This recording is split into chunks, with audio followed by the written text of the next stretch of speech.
പേരോടിനെ നിങ്ങൾക്ക് മൗലാനയാക്കാമെങ്കിൽ ഞങ്ങൾക്ക് മടവൂരിനെ പടച്ചോനാക്കാൻ ഒരു പേടിയില്ലടോ. അസ്സലാമു അലൈക്കും വറഹ്മത്തുള്ളാഹി. ഇബ്ലീസ് ത്വരീഖത്തിന്റെ വലിയ കോളാമ്പി കാട്ടുവളപ്പിൽ നൗഷാദ് നടത്തിയ പ്രസ്താവനയാണിത്. ഈ പ്രസ്താവന കേരളം ആദ്യമായി കേൾക്കുന്നത് ഏകദേശം ഒരു 4-5 ദിവസം മുമ്പ് ഇയാളിൽ നിന്നാണ്.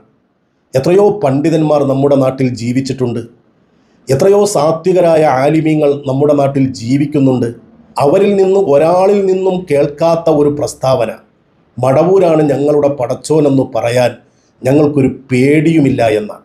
ഒരു കൊച്ചു കുട്ടിയെ വിളിച്ച് അല്ലെങ്കിൽ ഒരു വിവരവുമില്ലാത്ത ഒരു നാടൻ മനുഷ്യനോട് ആരാണ് പടച്ചോനെന്ന് ചോദിച്ചാൽ അവർ പറയും അള്ളാഹുവാണ്.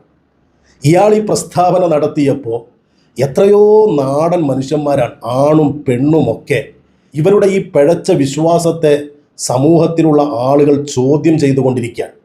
കാരണം അവരൊക്കെ മനസ്സിലാക്കിയത് പടച്ചോൻ അത് അള്ളാഹുവാണ്. ആരെങ്കിലും നമുക്ക് എന്തെങ്കിലും ഉണ്ടാക്കി തരികയോ നമ്മൾ ആവശ്യപ്പെട്ടിട്ട് നിർമ്മിച്ചു തരികയോ ഒക്കെ ചെയ്യാറുണ്ട്. അവരെയൊന്നും നമ്മൾ പടച്ചോനെന്ന് വിളിക്കാറില്ല. കാരണം പടച്ചോൻ എന്ന പദം മലയാളികൾ ഉപയോഗിക്കുന്നത് അള്ളാഹുവിന് മാത്രമാണ്.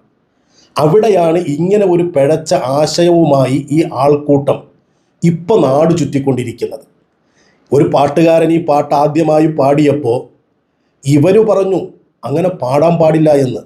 ഞാൻ കഴിഞ്ഞ വീഡിയോയിൽ അതൊക്കെ കേൾപ്പിച്ചിട്ടുണ്ട്.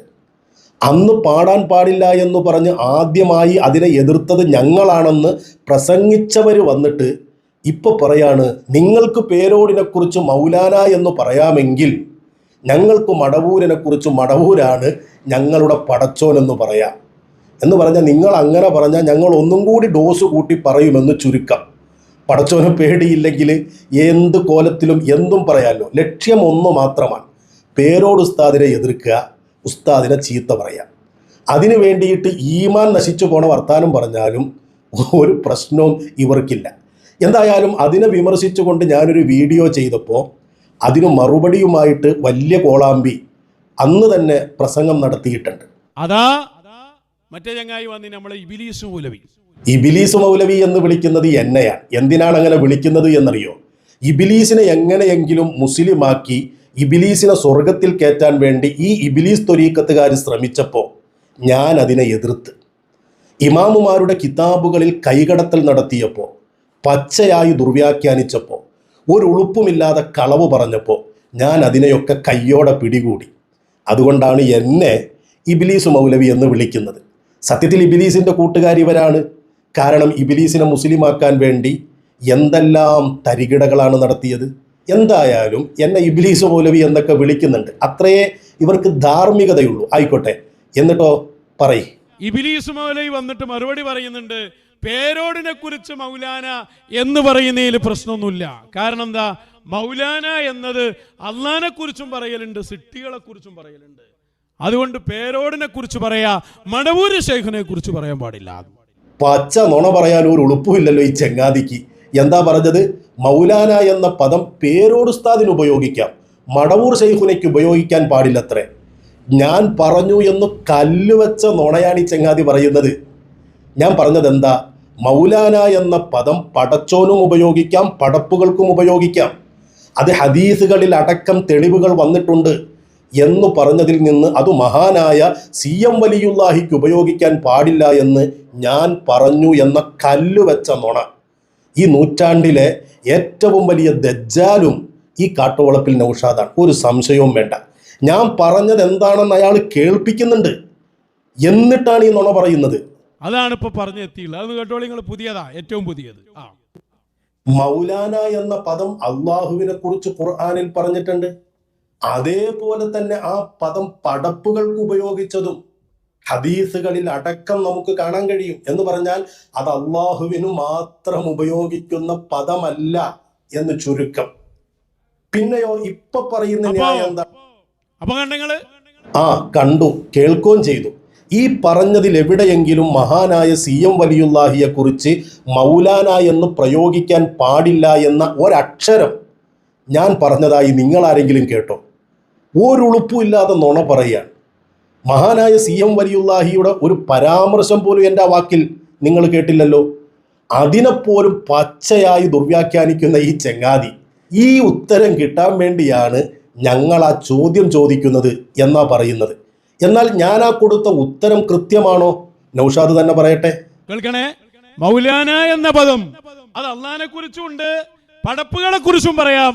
രണ്ടും രണ്ടർത്ഥത്തിലാണെന്ന് മനസ്സിലാക്കിയാൽ മതി. ആ ഉത്തരം കിട്ടാൻ തന്നെ ഞങ്ങൾ ചോദിച്ചത്. കറക്റ്റ് പോയിട്ടുണ്ട് ഉത്തരം. അപ്പൊ ഞാൻ പറഞ്ഞ ഉത്തരം കറക്റ്റാണ് എന്ന് നൗഷാദ് തന്നെ സമ്മതിക്കാൻ. മൗലാന എന്ന പദം പടച്ചോനും ഉപയോഗിക്കാം, പടപ്പുകൾക്കും ഉപയോഗിക്കാം. രണ്ടിനും രണ്ടർത്ഥം വെച്ചു കൊടുത്താൽ മതി എന്നാണ്. അപ്പൊ എൻ്റെ ഉത്തരത്തിൽ നൗഷാദിന് തർക്കമൊന്നുമില്ല, കറക്റ്റാണെന്നാണ് പറയുന്നത്. എന്നിട്ടോ ഞാൻ തിരിച്ചൊരു ചോദ്യം ചോദിച്ചു. ആ ചോദ്യത്തെക്കുറിച്ച് നൗഷാദ് പറയുന്നത് കേക്ക്. എന്നിട്ട് അയാൾ തിരിച്ചു വായിക്കുന്നു. അതേ സമയത്ത് പടച്ചോൻ എന്ന് പറഞ്ഞത് ആരെങ്കിലും ഒരാൾ സിട്ടികൾക്ക് പറ്റുമെന്ന് പറഞ്ഞിട്ടുണ്ടോ? വളരെ കൃത്യമാണ് ചോദ്യം. ചോദ്യം വളരെ കൃത്യമാണ്. പക്ഷെ നൗഷാദ് ആ ചോദ്യത്തെ എടുത്തൊന്നുകൂടി പറഞ്ഞപ്പോൾ അതിനകത്തൊരു തട്ടിപ്പ് നടത്തി. എൻ്റെ ചോദ്യം അയാൾ പിന്നാലെ കേൾപ്പിക്കുന്നുണ്ട്. എന്നിട്ടും ആളുകളെ പറ്റിക്കാൻ വേണ്ടിയും എൻ്റെ ചോദ്യത്തിൽ നിന്ന് ഒളിച്ചോടാൻ വേണ്ടിയും ആ ചോദ്യത്തിൽ ഒരു അട്ടിമറി നടത്തി, തട്ടിപ്പ് നടത്തി. എൻ്റെ ചോദ്യം നൗഷാദ് കേൾപ്പിക്കട്ടെ. അയാളെ ചോദ്യം വെച്ചോടുക്ക്. ഞാൻ ചോദിക്കട്ടെ, ഏതെങ്കിലും ഒരു പണ്ഡിതൻ ഏതെങ്കിലും ഒരു വലിയനെ കുറിച്ച്, ആ വലിയ വസീലയാണ് എന്ന തരത്തിൽ, അതിൻ്റെയൊക്കെ വിശദീകരണത്തിലേക്ക് ഞാൻ പോകുന്നില്ല. ഇത് ആളുകൾക്ക് പെട്ടെന്ന് മനസ്സിലാകാൻ വേണ്ടിയിട്ട് ഞാൻ ഈ കോളാമ്പിയോടൊരു ചോദ്യം ചോദിക്കാൻ, സാധാരണ ജനങ്ങളുടെ ഈമാൻ രക്ഷിക്കാൻ വേണ്ടിയിട്ട്. കിതാബിന്റെ ഇബാറത്തുകളൊന്നും വായിക്കേണ്ട ആവശ്യമില്ല. ഞാൻ ചോദിക്കാൻ, ഏതെങ്കിലും ഒരു ഇമാമ്, ഏതെങ്കിലും ഒരു പണ്ഡിതൻ ഇത്തരത്തിൽ ഒരു വലിയനെ കുറിച്ച്, ഒരു കുത്തുബിനെ കുറിച്ച്, ഒരു ശൈഖുൽ മശായിഖിനെ കുറിച്ച് ഞങ്ങളുടെ പടച്ചോനാണ് അദ്ദേഹം എന്ന് പറഞ്ഞതിന് തെളിവുണ്ടോ? ആ തെളിവുണ്ടെങ്കിൽ അത് കാണിക്കും. നിങ്ങൾക്ക് തോന്നിയതുപോലെ പ്രശ്നം അതേ ഉള്ളൂ. എൻ്റെ ചോദ്യം വളരെ കൃത്യമാണ്, വളരെ സിമ്പിളുമാണ്. എന്തിനാ ഞാൻ ആ ചോദ്യം ചോദിച്ചത്? അതും ഞാൻ പറയുന്നുണ്ട്, സാധാരണക്കാരായ ആളുകൾക്ക് ഇതൊന്ന് പഠിക്കാൻ വേണ്ടിയാണ്. കിതാബിൻ്റെ ഇബാറത്തുകളൊന്നും വായിക്കണ്ട, ചോദ്യത്തിന് കൃത്യമായൊരു ഉത്തരം മതി. എന്നിട്ട് ഞാൻ ചോദിക്കുന്ന ചോദ്യം എന്താ? ഏതെങ്കിലും ഒരു പണ്ഡിതൻ, 2 തവണ ഞാനത് ഉപയോഗിച്ച് ആവർത്തിച്ച് ചോദിക്കാൻ, ഏതെങ്കിലും ഒരു പണ്ഡിതൻ നമ്മുടെ നാട്ടിൽ എന്നല്ല ലോകത്ത് ഒട്ടനേകം പണ്ഡിതന്മാർ ജീവിച്ചു മരിച്ചിട്ടുണ്ടല്ലോ. ഇപ്പോൾ പടച്ചോനെന്ന് ഉപയോഗിക്കുന്നത് നമ്മൾ കേരളത്തിലാണ്.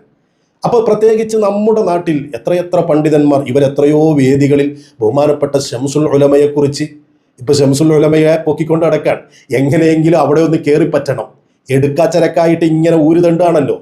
അതുകൊണ്ട് സുന്നികൾ ഐക്യപ്പെട്ടു പോയാൽ ഒരു സാധ്യതയും ഉണ്ടാകില്ല എന്നൊക്കെയുള്ള പേടി കൊണ്ട് പരസ്പരം തമ്മിലടിപ്പിക്കാൻ വേണ്ടി ശംസുൽ ഉലമ അന്ന് പ്രസംഗിച്ച ക്ലിപ്പൊക്കെ എടുത്തുകൊണ്ട് വന്നിട്ട് ഇങ്ങനെ ശംസുൽ ഉലമയുടെ മദ്ഹ് പറയാൻ. അതൊക്കെ പറഞ്ഞോട്ടെ, കാരണം അവരുടെ നിലനിൽപ്പിൻ്റെ പ്രശ്നമാണല്ലോ.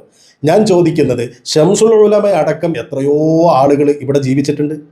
മശായിഖുമാരുമായിട്ട് അവർക്കൊക്കെ എത്രയോ ആഴത്തിലുള്ള ബന്ധമുണ്ട്. എൻ്റെ ചോദ്യം എന്തായിരുന്നു? അവരാരെങ്കിലും ഏതെങ്കിലും ഒരു വലിയനെ കുറിച്ച്, ആ വലിയാണ് എൻ്റെ പടച്ചോൻ എന്ന് പറഞ്ഞിട്ടുണ്ടോ? നിങ്ങൾ പറഞ്ഞു മടവൂരാണ് പടച്ചോൻ എന്ന് പറയാൻ ഞങ്ങൾക്കൊരു പേടിയില്ല എന്ന്. എന്നാൽ മുമ്പ് കഴിഞ്ഞു പോയിട്ടുള്ള സുന്നത്ത് ജമാഅത്തിൻ്റെ എത്രയോ പണ്ഡിതന്മാരുണ്ട്. അവരാരെങ്കിലും ഇങ്ങനെ ഒരു പ്രയോഗം നടത്തിയതിന് മാതൃകയുണ്ടോ എന്നാ എൻ്റെ ചോദ്യം. എത്ര ലളിതം, എത്ര സിമ്പിളാണ്. അതിന് മറുപടി പറയാൻ വേണ്ടിയിട്ട് ആദ്യം ചോദ്യത്തെ അട്ടിമറിച്ചു. സാധാരണക്കാർ മനസ്സിലാക്കിയാൽ ഇവരുടെ ഈ പിഴച്ച ആശയം അത് പിന്നെ ആര് കേൾക്കാനാ? അതുകൊണ്ടാണ് ഇത്തരത്തിലുള്ള തരികിടകൾ നടത്തുന്നത്. ഇപ്പൊ ഇബിലീസ് മുസ്ലിം ആകുന്ന വിഷയത്തിൽ ഞാൻ 6 ചോദ്യം എങ്ങാണ്ട് ചോദിച്ചിട്ടുണ്ട്. അതിലൊരു ചോദ്യം എന്തായിരുന്നു? സാധാരണക്കാർക്ക് മനസ്സിലാകാൻ വേണ്ടി, ഇബിലീസ് എങ്ങാനും നിങ്ങളുടെ വാദപ്രകാരം ഒരു സ്പെഷ്യൽ ഇടപെടലിലൂടെ മുസ്ലിമായി എന്ന് സങ്കല്പിക്കുക. അങ്ങനെ മുസ്ലിമായി കഴിഞ്ഞാൽ പരിശുദ്ധ ഖുർആനിലുള്ള ആയത്തുകൾ എന്ത് ചെയ്യണം? അത് ഓതണോ ഓതണ്ടേ? വെട്ടിക്കളയണോ അതോ അതവിടെ തന്നെ വെച്ചാൽ മതിയോ? നിങ്ങൾ എന്ത് മറുപടി പറയും? അത് സാധാരണക്കാർക്ക് മനസ്സിലാക്കാൻ വേണ്ടി ചോദിച്ച ചോദ്യമാണ്. ആ ചോദ്യം കേട്ടതായി പോലും നടിച്ചില്ല. എന്നിട്ട് വന്നിട്ട് വീരവാദം പറയാൻ. നമ്മളത് അങ്ങോട്ട് പറഞ്ഞപ്പോഴേക്കും പിന്നെ പോയി, പിന്നെ കാണൂല. എൻ്റെ ചങ്ങാതി, എൻ്റെ ചോദ്യങ്ങൾക്ക് മറുപടി പറയാതെ എത്ര കാലമായി നീ ഓടി ഒളിക്കുന്നത്? ഓർക്കുന്നുണ്ടോ അണ്ടോണ ഉസ്താദിൻ്റെ പ്രസംഗം ഞാൻ വിശദീകരിച്ചു തരാം എന്ന് പറഞ്ഞിട്ട് മുമ്പൊരിക്കൽ ഓടിയത്? നിനക്ക് ഓർമ്മയില്ലേ? ഞാൻ ഓർമ്മിപ്പിക്കണോ? നീ ഒന്ന് പറഞ്ഞാൽ മതി. എൻ്റെ ചാനലിൽ വീഡിയോ കിടപ്പുണ്ട് ഇപ്പോഴും. അപ്പൊ അങ്ങനെയൊക്കെ മുമ്പിൽ നിന്ന് ഓടിയവൻ അവസാനം ഒരു പടച്ചോനിൽ പിടിച്ചുകൊണ്ട് വന്നിട്ട് ആ ചോദ്യത്തെ അട്ടിമറിക്കുകയാണ്. മൗലാന രണ്ടിനും ഉപയോഗിക്കാന്ന് അയാൾ പറഞ്ഞു. എന്നാൽ ഇതിന്റെ അറബിയായ ഖാലിഖ് പടപ്പുകളിലും ഉപയോഗിക്കും, സൃഷ്ടികളിലും ഉപയോഗിക്കും. അതാരിലെങ്കിലും ഉപയോഗിച്ചിട്ടുണ്ടോ എന്നാണ് ഇയാളെ ചോദ്യം. മറുപടി, അത് ഉപയോഗിച്ചിട്ടുണ്ട്. അതാദ്യം ഉപയോഗിച്ചത് ഹബീബ് മുഹമ്മദുർ റസൂലുള്ളാഹ് സല്ലല്ലാഹു അലൈഹി വസല്ലം. എന്താ മറുപടി? അങ്ങനെ ആദരവായ റസൂലുള്ളാഹി സല്ലല്ലാഹു അലൈഹി വസല്ലം ഉപയോഗിച്ചിട്ടുണ്ട്. അപ്പൊ നബി സല്ലല്ലാഹു അലൈഹി വസല്ലമ ഞാൻ പടച്ചോനാണെന്നോ ഞാൻ ഖാലിഖാണെന്നോ പറഞ്ഞ ഒരു തെളിവ് കൊണ്ടുവരും എന്ന് പ്രതീക്ഷിച്ചിട്ടാണ് ഞാനിതിങ്ങനെ ശ്രദ്ധയോടുകൂടി കേൾക്കുന്നത്. ഇല്ല, ഒരു തെളിവുമില്ല. തിരുനബി സല്ലല്ലാഹു അലൈഹി വസല്ലമ തങ്ങളുടെ സ്വഹാബികൾ എത്രയോ ഉണ്ടായിരുന്നു. അവരാരെങ്കിലും നബി തങ്ങളെ, അതിനേക്കാൾ വലിയ ഒരു വലിയില്ലല്ലോ. ഇവൻ തന്നെ പറഞ്ഞത് ഏറ്റവും വലിയ വലിയ, ഏറ്റവും വലിയ റസൂല് അംഗീകരിക്കുന്നു ഞാൻ. ആ തിരുനബി സല്ലല്ലാഹു അലൈഹി വസല്ലമ തങ്ങളുടെ കൂടെ ജീവിച്ചിരുന്ന സ്വഹാബത്ത്, അവരെക്കാൾ മഹത്വമുള്ള ആളുകളൊന്നും ഇപ്പൊ നിങ്ങളുടെ കൂട്ടത്തിലും ഇല്ലല്ലോ. ഞങ്ങളുടെ കൂട്ടത്തിൽ എന്തായാലും ഇല്ല. ലോകം നിയന്ത്രിക്കുന്നവരൊക്കെ നിങ്ങളുടെ കൂട്ടത്തിലല്ലേ. സ്വഹാബികളെക്കാൾ വലിയ മഹാന്മാരുണ്ട് എന്ന് നിങ്ങൾ പറയുമോ? അറിയില്ല. എന്തും പറയാൻ മടിയില്ലാത്ത കൂട്ടരാണല്ലോ. പക്ഷേ ആ സ്വഹാബികളിൽ ആരെങ്കിലും നബി സല്ലല്ലാഹു അലൈഹി വസല്ലമ തങ്ങളെ നബി തങ്ങളാണ് ഞങ്ങളുടെ ഖാലിഖ് അല്ലെങ്കിൽ ഞങ്ങളുടെ പടച്ചോൻ എന്ന് പറഞ്ഞ ഒരു തെളിവ് ഇല്ല. എൻ്റെ ചോദ്യത്തിന് കിട്ടേണ്ട മറുപടി അങ്ങനെയാണ്. എൻ്റെ ചോദ്യം എന്താ? ഏതെങ്കിലും ഒരു പണ്ഡിതൻ ഒരു വലിയനെ ആ വലിയാണ് എൻ്റെ പടച്ചോൻ എന്ന് പറഞ്ഞതിന് തെളിവുണ്ടോ എന്നാണ്. അപ്പൊ പിന്നെ മറുപടി കിട്ടേണ്ടത് ഇങ്ങനെയായിരുന്നു. അങ്ങനെ ഒരു മറുപടി ഇല്ലാത്തത് കൊണ്ട് മൂപ്പർക്കൊപ്പിച്ചിട്ടൊരു മറുപടി പറഞ്ഞ് അതിനാണ് ജീലി തങ്ങളുടെ കിതാബ് കൊണ്ടുവന്നത്. എടുക്ക കിതാബ്. അൽ കമാലാത്തുൽ ഇലാഹിയ ഫി സിഫാത്തിൽ മുഹമ്മദിയ ലിൽ ഇമാം അബ്ദുൽ കരീമുൽ ജീലി. അബ്ദുൽ കരീമുൽ ജീലി തങ്ങളുടെ കിതാബ് അൽ കമാലാത്തുൽ ഇലാഹിയ. എടുക്ക അതിന്റെ പേജ്. അലദാ വഅമ്മസ്മുഹു അൽ ഖാലിഖ്. ഞാൻ അടയാളപ്പെടുത്തിയ സ്ഥലം പ്രത്യേകം വായിച്ചോ. അൽ ഖാലിഖ് എന്ന അല്ലാഹുവിന്റെ പേര്. അൽ ഖാലിഖ് എന്ന് പറഞ്ഞാൽ അതാണോ സൃഷ്ടാവ്, അതാണ് പടച്ചവൻ, അതാണ് പടച്ചു സൃഷ്ടിച്ചു എന്നൊക്കെ പറയുന്നത്. അതാ ഫഇന്നഹു കാന സല്ലല്ലാഹു അലൈഹി വസല്ലം മുത്തസിഫൻ ബിസിഫത്തിൽ ഖാലിഖിയ്യ. ഖാലിഖ് എന്ന വിശേഷണം കൊണ്ട് അല്ലാഹുവിന്റെ റസൂല് വിശേഷണം സിദ്ധിച്ചിരുന്നു.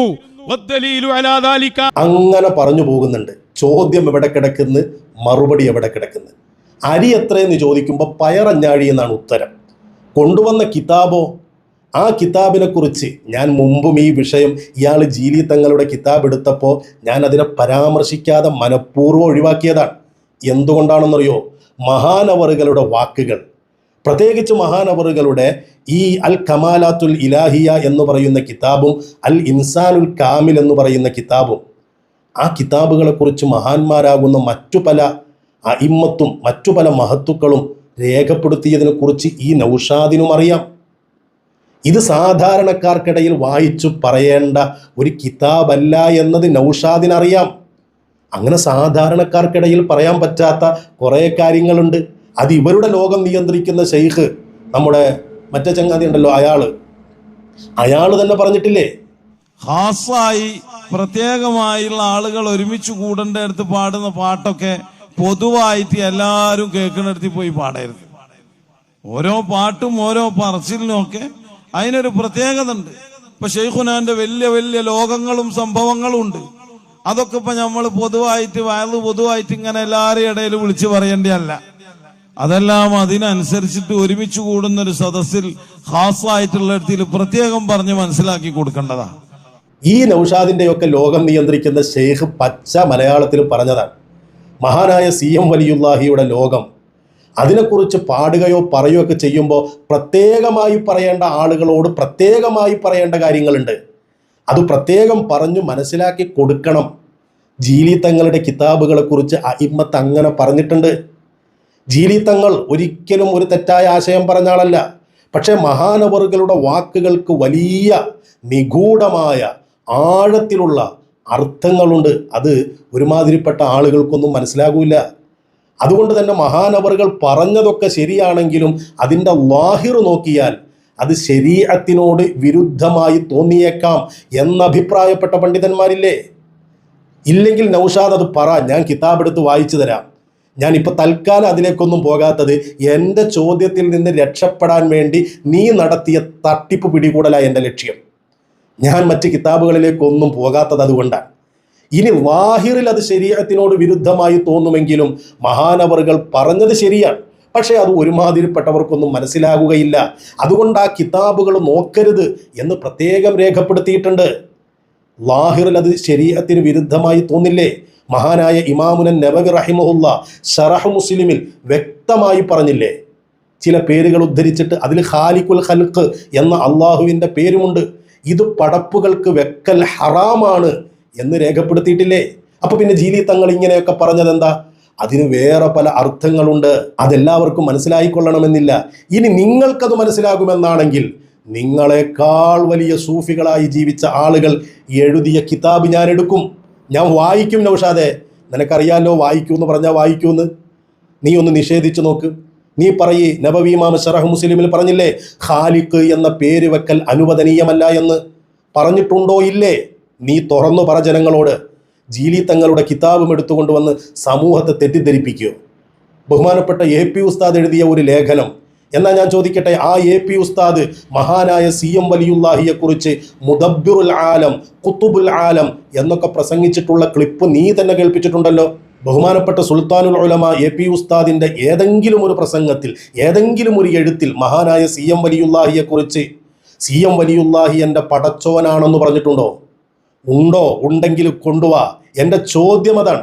ഏതെങ്കിലും ഒരു പണ്ഡിതൻ ഏതെങ്കിലും ഒരു വലിയനെ കുറിച്ച്, അത് വസീലയാകട്ടെ എന്താകട്ടെ, ആ വലിയാണ് എൻ്റെ പടച്ചോൻ എന്ന് പറഞ്ഞ ഒരു പ്രയോഗമുണ്ടെങ്കിൽ, ഒരു മാതൃകയുണ്ടെങ്കിൽ അത് കാണിക്കാനാണ് ഞാൻ പറഞ്ഞത്. അതിന് മറുപടി പറയേണ്ടതിന് പകരം തടി തപ്പാൻ വേണ്ടിയിട്ട് ജീലി തങ്ങളുടെ കിതാബുമായിട്ട് വന്നതാണ്. ചോദ്യം എന്ത്, മറുപടി എന്ത്?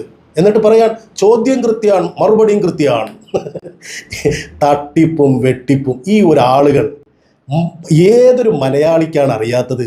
പടച്ചോൻ എന്ന് പറഞ്ഞാൽ അത് അള്ളാഹുവിനെ കുറിച്ച് പറയുന്നതാണ്. അതുകൊണ്ടാണ് ഈ ചങ്ങാതി ഇത്തരത്തിലൊരു പിഴച്ച പ്രസ്താവന നടത്തിയപ്പോൾ നമ്മുടെ ഈ നാട്ടിലുള്ള ആണും പെണ്ണും നാടന്മാരും മൊയ്ലിയന്മാരും ഒക്കെ ഇയാൾക്കെതിരെ ഇപ്പോൾ സോഷ്യൽ മീഡിയയിൽ പറഞ്ഞുകൊണ്ടിരിക്കുകയാണ്. നിങ്ങൾ ഇനിയും പറയണം, ഇബ്ലീസ് മുസ്ലിമാകും, മടവൂര് പടച്ചോനാണ്, ഇങ്ങനെയുള്ള ആശയങ്ങൾ. ഇപ്പം ഇവരുടെ വലിയ ശൈഖ് കഴിഞ്ഞ ദിവസം പറഞ്ഞത് അള്ളാഹു താല ഇരിക്കും, കിടക്കും, നടക്കും, അള്ളാഹുവിന് ഇഷ്ടമുള്ളതൊക്കെ ചെയ്യുമെന്നാണ്. ഇങ്ങനെയുള്ളതൊക്കെ നിങ്ങൾ പറയണം.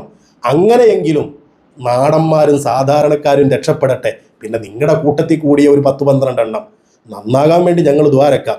നൗഷാദ് അടക്കം നന്നാകാൻ വേണ്ടി ദ്വാരക്കാം. അള്ളാഹു നന്നാക്കി കൊടുക്കട്ടെ. അസ്സലാമു അലൈക്കും വറഹ്മത്തുള്ളാഹി.